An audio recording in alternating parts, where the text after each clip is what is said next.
आज नाशिक येथील अधिवेशनात बोलत असताना उध्वस्तजी वाकरेंनी मी 25 वर्ष बीजेपी सोबत राहून बीजेपीचा नाही होऊ शकलो तर काँग्रेसचा काय होणार असा प्रश्न उपस्थित केला। खरं अहो, जो माणूस शिवसेना प्रमुख बाळासाहेब ठाकरेंचा होऊ शकला नाही, आपल्या बापाचा होऊ शकला नाही, शिवसेनेचा होऊ शकला नाही, अंगावर लाठ्या काठ्या सोसणाऱ्या शिवसैनिकांचा होऊ शकला नाही, तो माणूस कुणाचा काय होणार?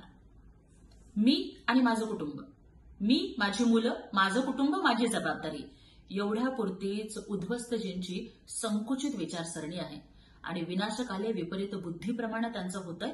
त्यामुळे त्यांनी आता राजकारणातनं संन्यास घ्यावा हेच बरं। आज बोलत असताना संजय राऊतांनी उध्वस्तजींना प्रभू श्रीरामाची उपमा दिली।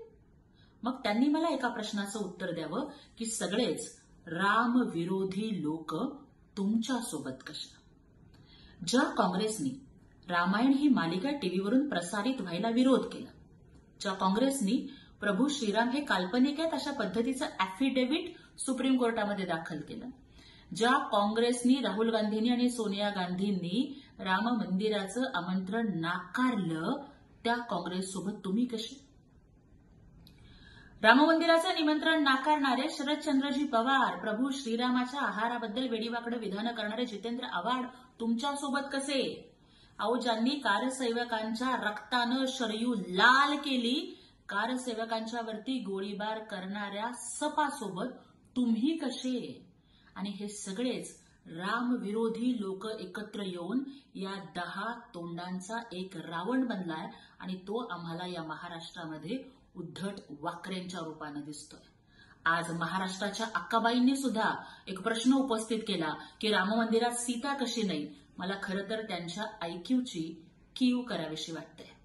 अयोध्येतली प्रभू श्रीरामांची मूर्ती ही बालरूपातली आहे आणि म्हणूनच त्यांना राम लला असं म्हटलं जातं।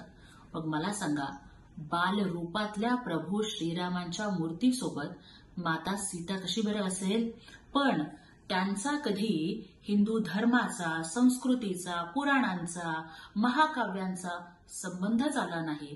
त्यामुळं ते अशाच पद्धतीची वेडीवाकडं विधानं करणार यात काहीही शंकाच नाही। आपल्या पित्याच्या वचनाखातर दुसऱ्या दिवशी होणारा राज्याभिषेक नाकारून 14 वर्षांचा वनवास स्वीकारण्याला श्रीराम म्हणतात। पण आपल्या पित्याची तत्व बासनात गुंडाळून काँग्रेस आणि सिल्वर ओकची हुजरेगिरी करत सत्ता मिळवणाऱ्यांना प्रभू श्रीरामाचं नाव घेण्याचा अजिबात अधिकार नाही।